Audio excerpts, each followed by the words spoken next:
자, 주식시장이 전체적으로 심각하게 흘러가면서 오랜만에 큰 공포감을 좀 안겨다주고 있는 것 같습니다.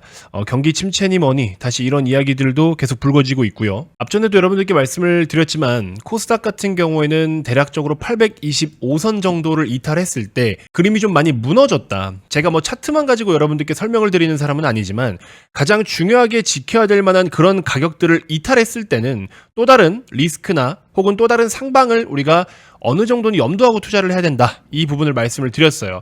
매번 제가 결과론적으로밖에 말씀을 드릴 수밖에 없지만 여러분들께 주의하라고 말씀드렸던 부분, 또 경고성 메시지들, 이런 것들이 항상 뭔가 일이 일어나는 그 당일에 제가 말씀을 드리면 바로바로 어느 정도는 참고를 하고 고려를 해서 투자 판단의 결정을 내려주시긴 하셔야 됩니다. 근데 지나고 나서 굳이 확인하는 것은 의미가 없어요. 저는 여러분들에게 당장 내일이라도 어떻게 대응을 하십시오 하는 그 대응 전략에 대한 팁을 드리려고 영상을 찍는 거지, 제가 말씀드린 이러한 스토리가 앞으로 어떻게 전개되는지 보세요 하고서 구경을 시켜주는 사람이 아닙니다. 실제로 여러분들이 투자하고 여러분들의 투자금을 때로는 좀 더 확대되는 데 기여하고 혹은 이렇게 리스크가 커질 때는 리스크를 좀 방어할 수 있는 그러한 팁을 드리는 영상을 제작하는 사람이라고 생각을 하시면 됩니다. 그렇죠?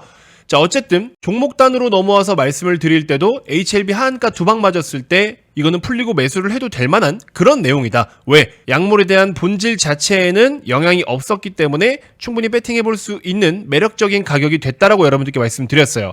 하한가를 그대로 두드려 맞으신 분들께는 너무 죄송한 일이지만 중요한 건 이렇게 두 방 두드려 맞은 위치가 오히려 저가 매수할 수 있는 너무나 좋은 기회다라고 충분히 설명을 다 드렸고, 그 이후에 올라갈 때 또 어떤 내용, 그 다음에 약간의 횡보와 살짝 올라가는 이 흐름에서 또 어떤 스토리가 있었는지, 그리고 이때 당시에 잠깐 일시적으로 급락이 나타나면서 페이크를 줬었는데 그 페이크 이후에 바로 미국 동부시간 기준 7월 2일에 FDA와의 미팅이 또 있었고요. 그러니까는 그때 정해진 일정과 이벤트가 있고 우리가 그것들을 하나씩 지켜보면서 주가가 올라갈 수 있는 높은 확률의 배경이 깔려 있었기 때문에 단순하게 시세의 등락만 보고서 뭔가를 좀 무리해서 판단하지 마라, 이런 식으로 여러분들께 말씀을 드렸어요. 그래서 차트만 보고서 매매를 하면 여기는 손절해야 되는 게 맞아요. 근데 손절을 했으면 결과론적이지만 그 다음에는 좋은 내용을 동반하면서 상한가를 갔습니다.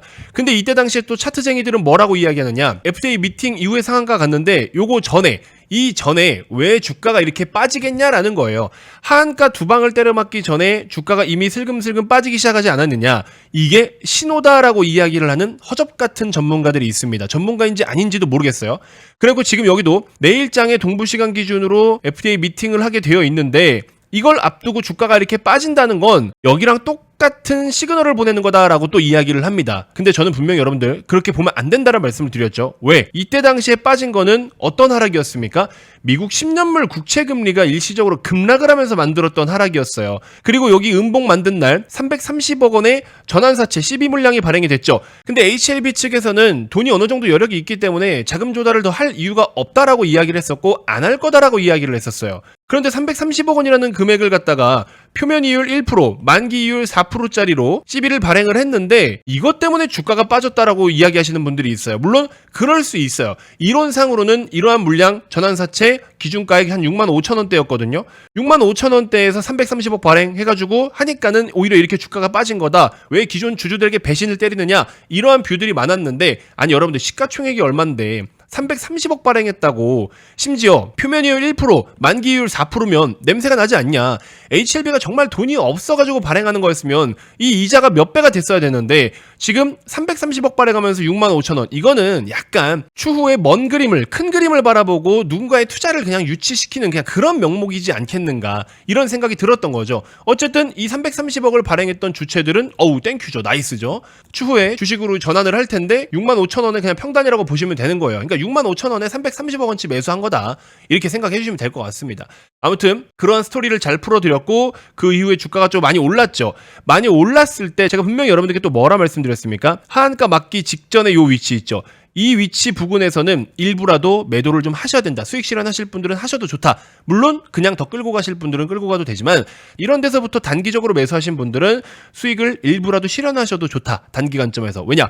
단기간점 목표는 여기가 맞아요. 하한가를 약간 억울하게 두드려 맞은 부분이 없지 않아 있기 때문에 주가가 이제 제자리까지 올라온 거잖아요. 그리고 시장 빠지면서 살짝 빠진 건데 최근에 이제 금요일에 우리나라 시장이 최근 20년 내에 35위의 하락률을 기록할 만큼 엄청난 폭락을 보였는데도 불구하고 HLB는 단기 이평선 5일선 위에 있으면서 분위기가 나쁘지가 않죠. 자, 그래서 지금은 여러분들 선별지어서 투자를 해야 된다라는 걸 여러분들께 금토 영상에서도 말씀을 다 드렸습니다. 자, 결과론적으로 말씀드리면 그중에 HLB는 이번 폭락장에 보유를 계속 해도 될까요? 라는 질문을 혹시나 하신다면 저는 네, 해도 됩니다. 굿입니다 라고 먼저 답변을 드리고 시작을 해야 될 것 같습니다. 자, 근데 여러분들 주의하실 게 있어요. 이것만큼은 좀 하지 마세요. 어제 팔았더니 오늘 올라서 또 다시 사고 내일 빠지니까 또 다시 팔고 이런 매매 하시는 분들 있으시죠? 그런 분들 반성하셔야 됩니다. 지수가 보시면 하루에 막 4%대 빠지고 그 전날은 또 한 1.5% 오르고 이러니까 개별 종목단에서는 변동성이 어마어마해요. 종목도 막 10%대로 변동성을 나타내고 하다 보니까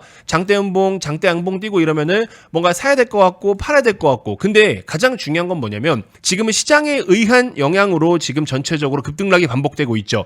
그럼 이 시장은 지금 뭐에 대한 영향을 받습니까? 경제 지표, 즉 경기에 의해서 지금 시장이 좌우하고 있어요. 아직까지 방향이 안 잡혔습니다. 근데 중요한 건 뭐야? 경기가 좋은 쪽에 대한 기대감으로 반영을 하고 있습니까? 경기가 안 좋은 쪽으로의 우려감을 반영하고 있습니까? 가장 중요한 건 경기가 좋지 않다라는 우려감들을 지금 현재 시장에다가 영향을 주고 있는 거잖아요. 그러면 이 우려감이 끝났을 때 저점에 매수해야 수익을 낼 수 있잖아요. 근데 이 저점을 우리가 어떻게 알아? 적어도 지금 저점을 정확하게는 모르더라도 이 우려감에 대한 분위기가 끝났냐 그러면 끝나지 않았잖아요. 그러니까 지금 하루 이틀 양봉 음봉 뛴다고 오늘 샀다가 어제 팔았다가 내일 사고 뭐 이런 행동을 하시면 안 된다라는 겁니다. 무슨 말인지 아시겠죠? 여러분들 지수가 마이너스 4% 빠졌는데 SK 하이닉스가 마이너스 10%대 빠지고 이랬어요. 그동안에 AI라는 모멘텀을 타고서 주도주의 역할을 했던 종목들이 두 자릿수 이상의 하락이 나타났습니다. 조금 과한 하락이기는 한데 어쨌든 지수가 예를 들어서 마이너스 20% 정도의 폭락이 나타났다. 며칠에 걸쳐서 어마어마한 하락인 거죠. 코스피든 코스닥이든 지수 자체가 이렇게 빠진다라는 거는 진짜 큰 하락이에요. 종목과 지수는 좀 다릅니다. 이 개념 꼭 챙기셔야 돼요. 그리고 지수도 안 보고 그냥 종목만 보고서 아 이거 많이 빠졌으니까 사자, 큰일 납니다 진짜. 그래놓고 또 내일 오르면 역시 그거 봐라 공포에 매수를 했어야 된다. 그리고 그 다음날 또 작살나요. 이런 거 하지 마세요. 큰일 납니다. 아시겠죠? 여러분들 지금은요 딱 돈이 될 만한 두세 개 종목 정도의 포트폴리오만 딱 구성해 두시고 묻어 두셔야 됩니다. 하락장이 오든 폭락장이 오든 그 시간들을 이겨내고 견뎌내서 더 좋은 성과가 나타날 수밖에 없는 그러한 황금 포트폴리오로 딱 구축을 해주시면 돼요. 솔직히 어렵지 않아요. 왜? 제가 예전에도 말씀을 드렸죠. 우리 코로나 팬데믹 때 2020년 3월달에 코스닥 코스피 반토막 나는 동안에 그 와중에도 오르는 종목이 있었죠. 보시는 것처럼 대표적으로는 진단키트였습니다. 이 위에 있는 차트가 시젠이고요. 밑에가 코스피의 차트인데 코스피가 이렇게 작살나는 동안에 진단키트는 급등하고 그 뒤에 실적 잘 내서 또 어마어마한 폭등했죠.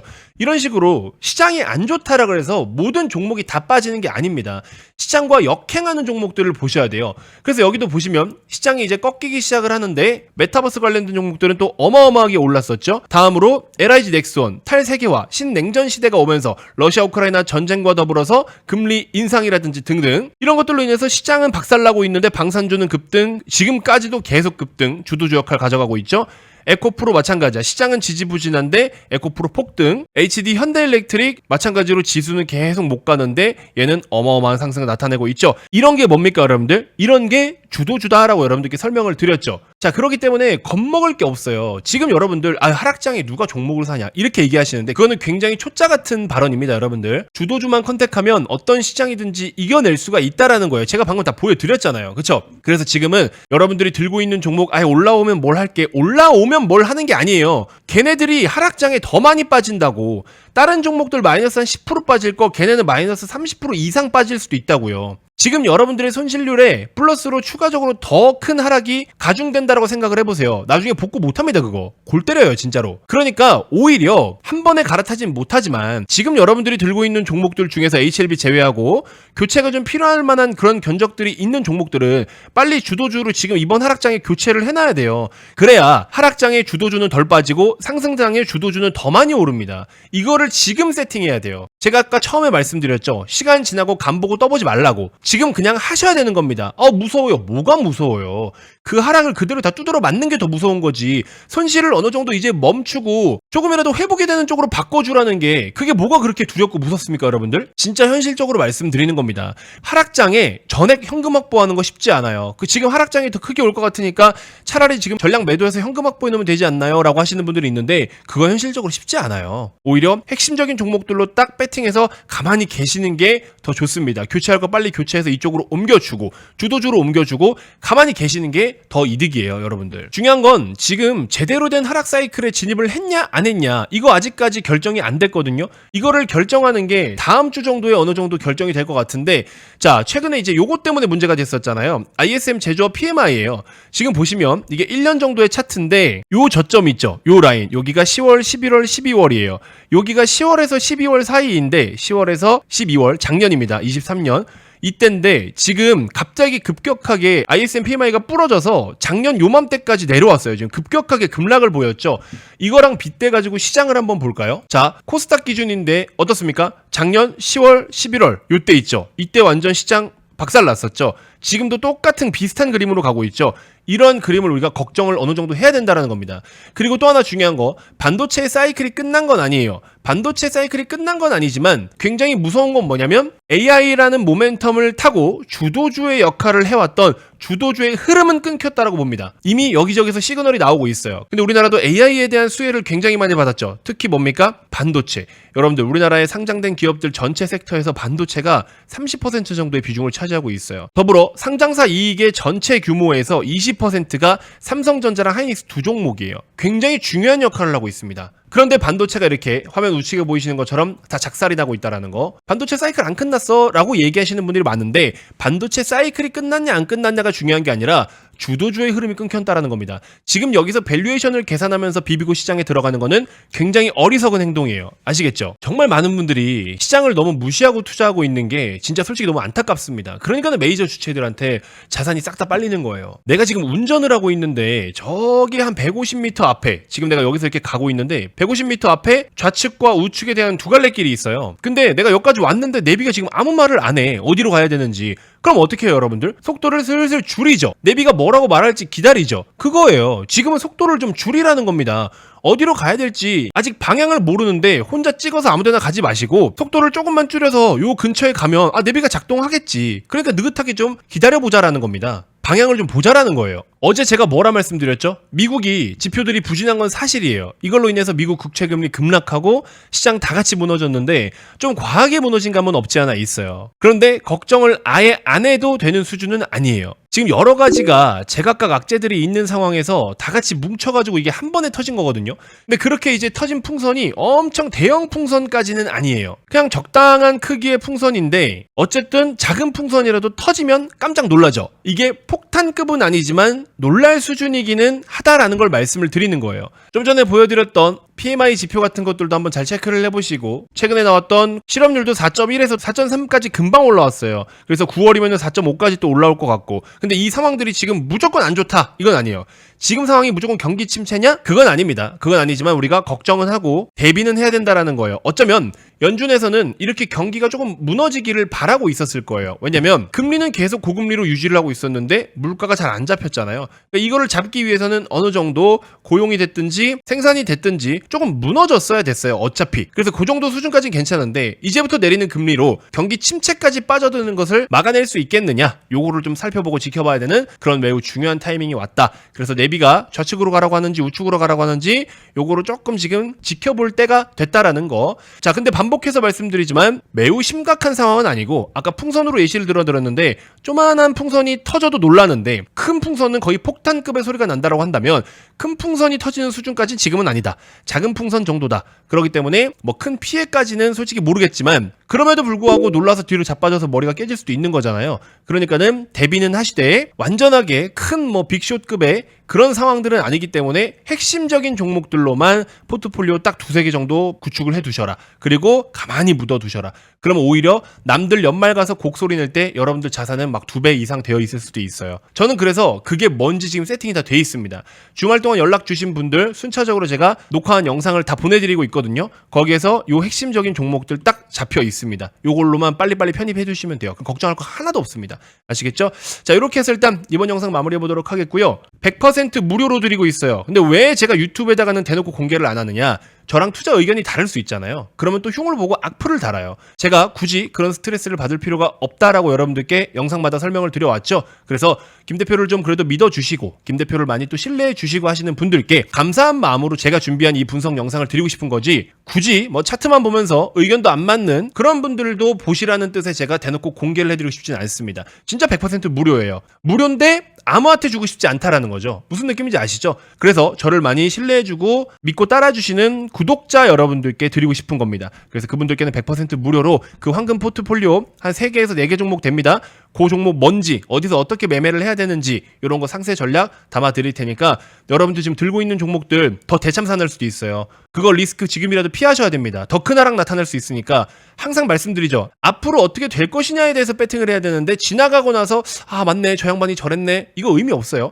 엔캠도 제가 다 보여드렸고요. 25만원 손절하라니까는 손절 안에서 지금 17만원 와 있어가지고 어떡하나요 이러고 있고, HLB도 여긴 더 사야 된다라니까는 지금 사도 되나요 이러고 있고, 왜 항상 늪박타냐고. 적어도 한 번 정도는 해보라는 대로 해봐야 될 거 아니냐고요. 해보세요. 내가 얼마나 그동안 투자를 잘못했는지 깨닫는 시간이 된다니까요. 한 번쯤은 해보십시오. 아시겠죠? 돈 달라 소리 안 해요. 한번 해보시고 마음에 들면 뭐 그때 가서 김 대표의 정규반을 찾아주시든 뭐 유료 서비스를 가입을 하든 그건 그때 가서 하셔도 되고, 아니면 지금이라도 내가 진짜 계좌가 다 꼬여버렸다 그러신 분들은 지금 당장 정규반 오고 싶으시면 저한테 정규반이라고 문자를 보내주시면 되시는 거고, 이건 여러분들 선택이에요. 제가 강매하는 거 아니잖아요. 그쵸? 근데 나는 무료로 종목이 좀 필요하다 그러면 저한테 문자로 주도주라고 보내주시면 됩니다. 아시겠죠?